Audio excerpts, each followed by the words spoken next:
السلام علیکم، آپ دیکھ رہے ہیں ٹوڈے ود علی۔ آج کی اس ویڈیو میں میں آپ کو کچھ صحراؤں کی حقیقت کے بارے میں بتانے جا رہا ہوں۔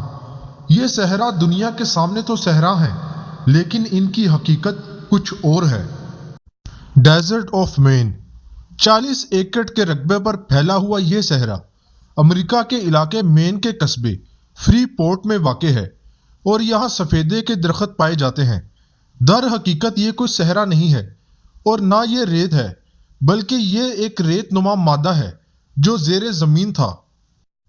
یہ مادہ اس وقت اوپر آیا جب یہاں 1797 میں ایک خاندان نے کھیتی باڑی کا آغاز کیا۔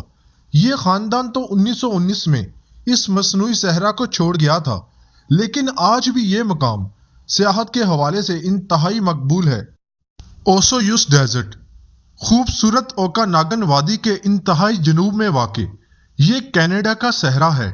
اس مقام پر ایک حسین جھیل بھی ہے، جبکہ یہاں متعدد ایسے نایاب پودے پائے جاتے ہیں جو پورے ملک میں کہیں نہیں ہیں۔ یہاں کی آب و ہوا انتہائی خشک اور گرم ہوتی ہے۔ اس جھیل کا پانی بھی گرم ہوتا ہے، یہاں تک کہ موسم سرما میں یہ پانی مکمل طور پر منجمد بھی نہیں ہوتا۔ در حقیقت یہاں ایک ایسا سینٹر قائم ہے جو سیاحوں کو صحرا کے ماحول، رہائش اور خطرے سے دوچار نظام کے حوالے سے معلومات فراہم کرتا ہے۔ کارکروس ڈیزرٹ کینیڈا کے علاقے یوکون میں واقع یہ صحرا دنیا کا سب سے چھوٹا صحرا ہے، جو کہ صرف 1 اسکوائر میل کے رقبے پر پھیلا ہوا ہے۔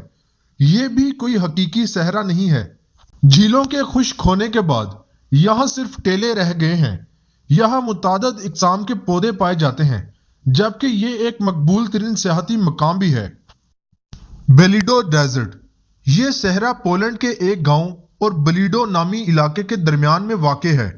32 اسکوائر کلومیٹر کے رقبے پر پھیلا یہ صحرا وسطی یورپ کے کسی سمندر سے نکالے جانے والی ریت کے جمع ہونے کی وجہ سے وجود میں آیا ہے۔ یہ ریت اتنی زیادہ تھی، یہاں ریت کے طوفان بھی اڑتے دیکھے گئے۔ اس سے قبل یہ علاقہ جنگلات سے ڈھکا ہوا تھا، لیکن یہ صورتحال 12ویں صدی میں اس وقت تبدیل ہوگی جب مقامی افراد نے ان جنگلات کو کاٹنا شروع کر دیا۔ اولیشکی سینڈز یہ صحرا بحیرہ اسود کے یوکرانی ساحل سے کچھ فاصلے پر واقع ہے، جہاں وسیع پیمانے پر ریت پھیلی ہوئی ہے۔